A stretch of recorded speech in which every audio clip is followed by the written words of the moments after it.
Hi, everyone. We're always like, is it doing it? Welcome to the Shabbos show.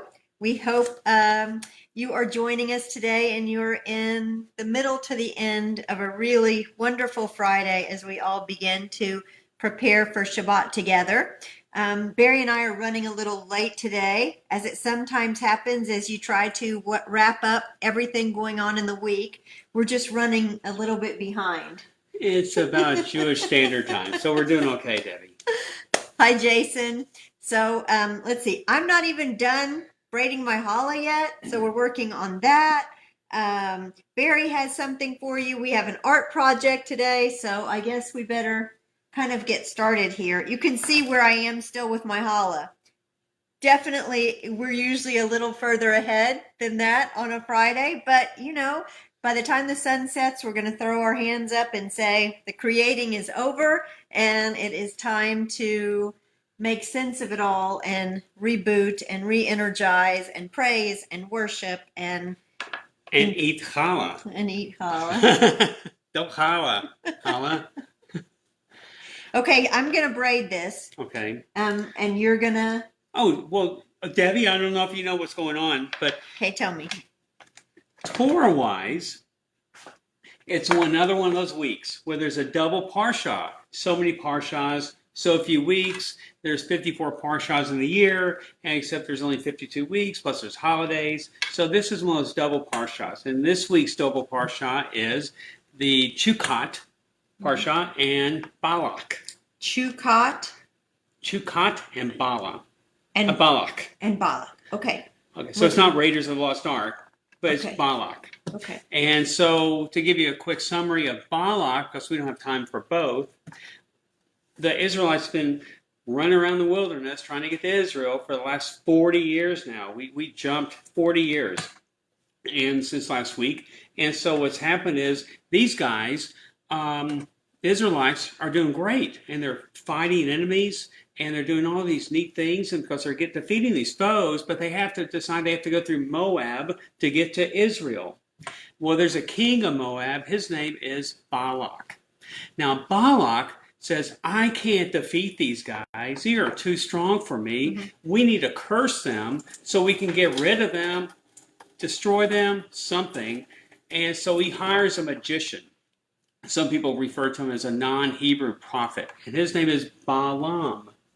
Now, Balaam, this guy, no one likes. Even his donkey doesn't like him.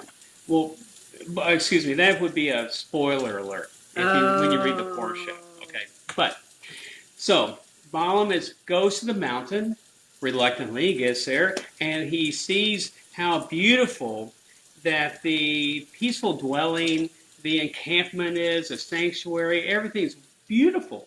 And so what happens to him, instead of cursing him as he's instructed to do with Balak at his side, he decides to bless them. And you may recognize these words of blessing, which are Ma Tovu, Ohalaka Yaakov, Bishkenoteka Yisrael. How goodly are your tents, O Jacob. Keep going. Your lovely dwellings, O Israel. Yes. Sorry. You're absolutely right. It's every morning we say these prayers. Mm-hmm. And it's a Matovu. Every Shabbos morning. No, every morning. Oh, it's every morning? Every single morning. Every single morning. Who would have thought?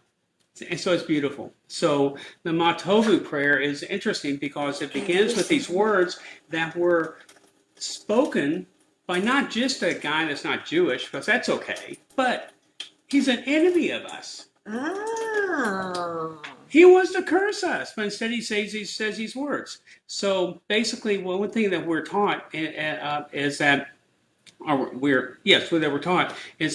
we'll take any good words of praise, regardless of who says them. I love that. Because whatever's good for us and to make us feel better, we will use those words. And they're important words because we say them every day. Mm-hmm. So maybe, just as a thought, next time you're driving around, doing all this stuff, COVID causes a lot of us to be kind of stressful. And and physically sick, depending on physically sick. If you're thinking about it or if you actually have it. Yeah, we're scared. And a lot of people are more scared, right? Beautiful. Yeah. And so what happens is maybe next time you're about to say a curse word, you may think about saying something, a word of praise, and you may even make someone feel better, but certainly you will feel better if you say something that's worthy of what we did with the words that balance it. Now, I heard you say the plural of oh hell in your prayer, right? Yes. And so I have to tell you the funny thing about this.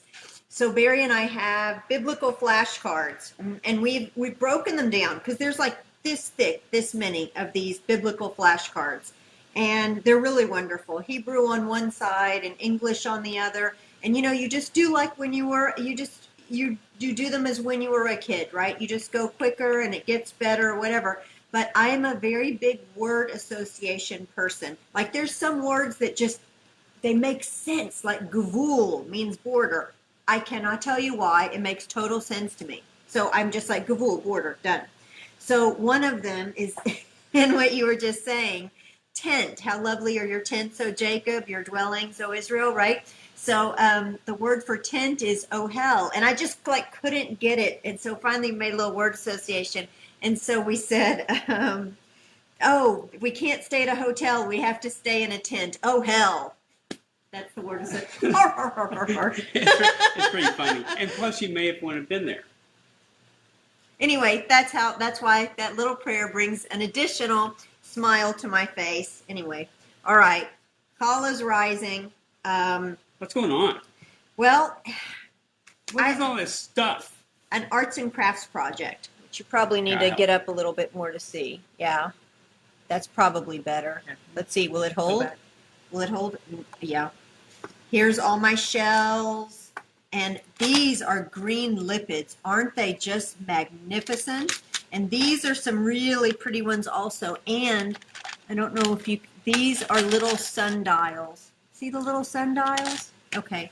And this big, beautiful bag of shells. I'm a big shell collector. I always have been. I'm a big-time sheller. One of my best friends in the world, Rachel Gerwitz, brought me a whole bag of these from St. Joe's because she knew I just love to do my shell art projects. So all kinds of things are happening this week, and that's why I'm doing this seashell art project. One, because it's a really fun thing to do, and I love being creative, and I love making things, whether it's a challah. I'm not that artistic. I leave that to my daughter Caroline, but I like to work with my hands and create. But it's been quite a week, and I would imagine that many of you would share those thoughts with me, that it's been quite a week, and quite a couple of weeks, and quite a month, and quite almost a quarter at this point in time. And I've been thinking a lot about Ecclesiastes, and it's one reason why I want to do this project. I want to make these candlesticks today, and the reason why I do is, number one, I want to have a little bit of fun. I want to do something Jewish. I really want to do something Jewish, something that enhances perhaps my Shabbat practice for this weekend and for both of us for this Shabbat. But the other thing is, I want to stay very grounded if I can in God's seasons, because I can feel me clutching so hard for things to stay the same while they're absolutely not doing that. Whether it's work or stores that you used to go to or places you used to shop or eat or so many things. There are so many losses right now, small losses and big losses too. And I can easily get stuck. And I'm wondering if you have some of those same feelings, that you could easily get stuck. And so I am leaning on God's seasons to get me unstuck, to help me push forward and move along. And Sukkot does that. You think about the fruits and the vegetables and the harvest, and can we build a sukkah outside? And Rosh Hashanah, you've got so many things to do, and you start thinking, where are my shofars in the house? Some are not quite as much. You have to kind of rely on yourself, but I need that push from behind. Come on. We have this creative, joyful thing to do. So I decided to make summer candlesticks rather than rather than doing something else today. So here it is. I can see, oh, my son Jeremy has joined. So I bought inexpensive candlesticks, and it's okay if it doesn't work out, if it doesn't go right, or anything like that. And then I have all of these shells that we were showing you, and I put them in my mom's like really shallow fruit dish because that way I can pick better. And just so you know, I'm a hot gluer.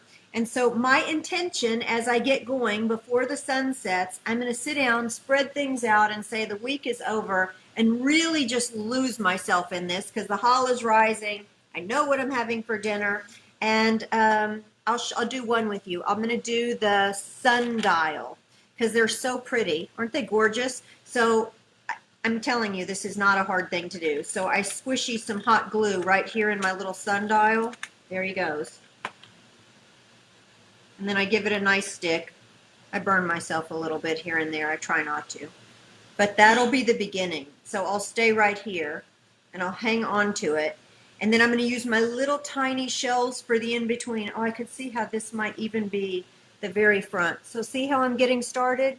And by the time I'm all done, I hope to have the whole thing covered in seashells. That should be really pretty and remind me of the season. And see how that globby glob is dripping down?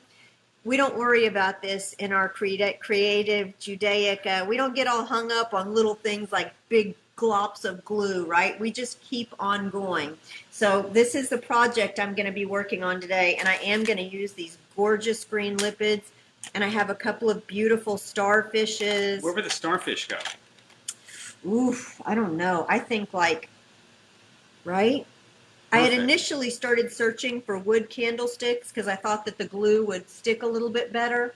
But I just wanted to do some things that were Jewish and reminded me of the seasons. And definitely I would say that we personally have had a big week of ups and downs. And I have a feeling many of you share that with us. Things going very well, things being off kilter, checking in to see how we feel, how people that we love feel, trying to give people love, including our family, from a distance, which is very hard. And I keep coming back to the same thing, and I really need it today. And on the off chance that you need it as well, a good reminder for us. Ecclesiastes. A season is set for everything, a time for every experience under heaven, a time for being born and a time for dying, a time for planting and a time for uprooting the planted, a time for slaying and a time for healing, a time for tearing down and a time for building up, a time for weeping and a time for laughing, a time for wailing and a time for dancing, a time for throwing stones and a time for gathering stones, a time for embracing and a time for shunning embraces, a time for seeking and a time for losing, a time for keeping and a time for discarding, a time for ripping and a time for sewing, a time for silence and a time for speaking, a time for loving and a time for hating, a time for war and a time for peace. Yeah. So Lolly's right. She says that's a song, that too, right? The birds. Hold on, I'm going to get Barry a tiny shot glass. He started this little tradition last week. Hold on, here. Keep him company just for a second. Okay. Well, if no one's looking, here we go. Buffalo Trace Kosher Bourbon. How great is that? So, thank you, Jeremy Mandel. How lucky are we to have this? And what a time of the season. And a time of the day, for that matter. We want to know how it is. I wonder what it tastes like. I'm doing this for medicinal purposes, right? Well, exploration. Sorry. Scientific. An experiment. Sorry, my doctor. Woof, that's a lot. Oh, is that too much? I don't know. Good luck. Be honest. Wait, can I show the label one more time? Show the label. Jeremy could put what this is Oh, it's going to be backwards for you guys. Yeah. Buffalo Trace Distillery, kosher Kentucky straight bourbon whiskey, wheat recipe, certified kosher by the Chicago Rabbinical Council, 47% alcohol, 94 proof. So that means it's good. Thank you, Jeremy. Thank you for finding this, and thank you for being on the list. A handful of people, right? It was just a handful of people that received this, and how fun is it for us? So I think it's going to be more fun for you, but I can't be sure. But Shabbat Shalom. Like I said, I don't want to do this, but I feel like I'm obligated. So this is how 894. Okay.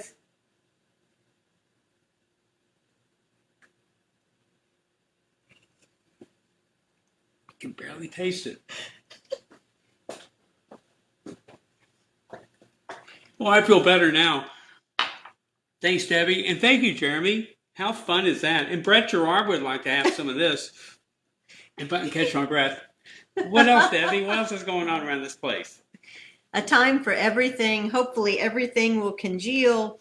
We'll process everything. We will stop the creative pushing forward, all of that process, and just let things settle a bit with the gift of Shabbat. And I don't know about you all, but I feel it is coming just at the right moment. Can't wait for sunset in just a little bit of time. Happy 4th of July. Shabbat Shalom. Thank you. Shabbat Shalom, everyone.